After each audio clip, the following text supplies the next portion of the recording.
Are you ready for the information superhighway? Well, our guest this section of Coming Together, Ken Granderson of Inner City Softwares, believe you should be. And Ken has brought this unique program, a CD-ROM program, African Americans in Boston more than 350 years, computer high-tech history. What's this all about, Ken? What this project is about is, first of all, bringing technology to the community.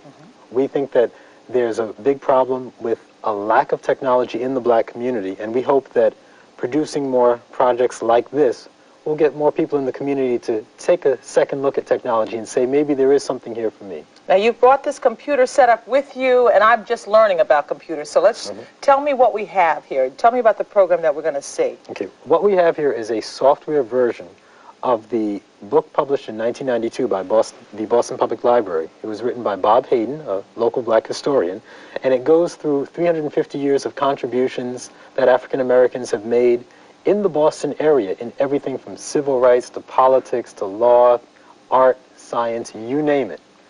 What we've done is taken the information and organized it so that instead of having to go page by page through a book, you can jump around wherever you want. For instance, if you're interested in civil rights, you can just click right there, and you get a list of different items and events, people who had something to do with civil rights in the Boston area.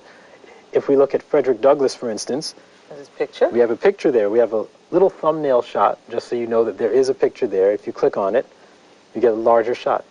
So I know our young people in school, my children are, you know, computer literate because they have computers in most schools. But most of us in the community, I would think, are not computer. I just got mine. So what do you find when you go to the community and African Americans with computers? Do we have them in our homes? There are not that many computers in the African American homes.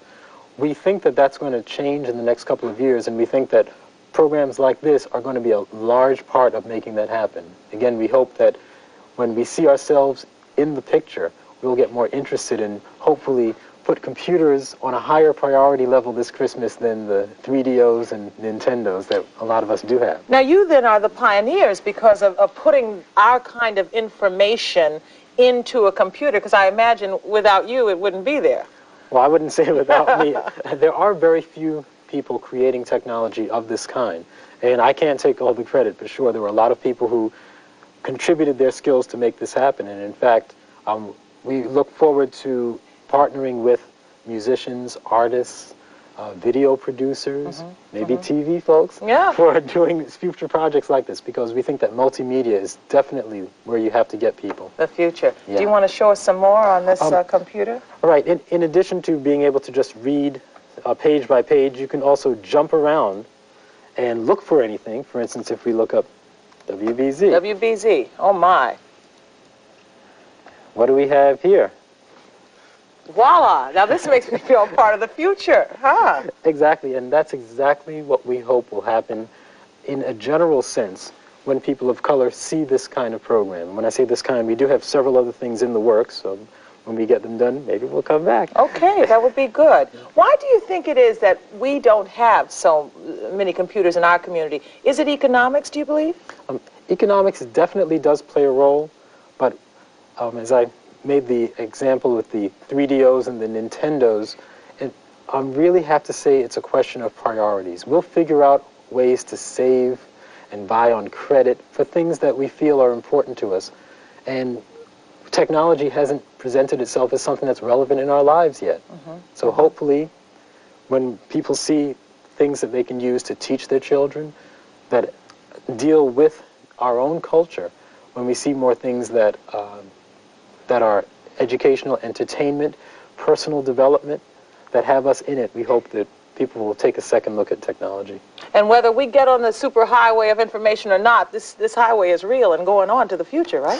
It's going on to the future, and there are no stop signs. It's going faster and faster. And, you know, if there's one thing I can leave with the audience, it's that this is the direction the world is going. And if you want to stay, if you want to keep up, if you want to even be in the game, you've got to get involved with the technology. The good news is there are a lot of places where you can get to technology for free even. The The bad news is that no one's going to come knocking on your door. You have to go for it. You have to go for it. Well, that's always been the challenge for African Americans. So we thank you for being a pioneer and taking us to the next stage. Ken Granderson from Inner City Software, and this is about the information superhighway. You should get on board. I'd like to thank you for joining us today on Coming Together. We'll see you next week.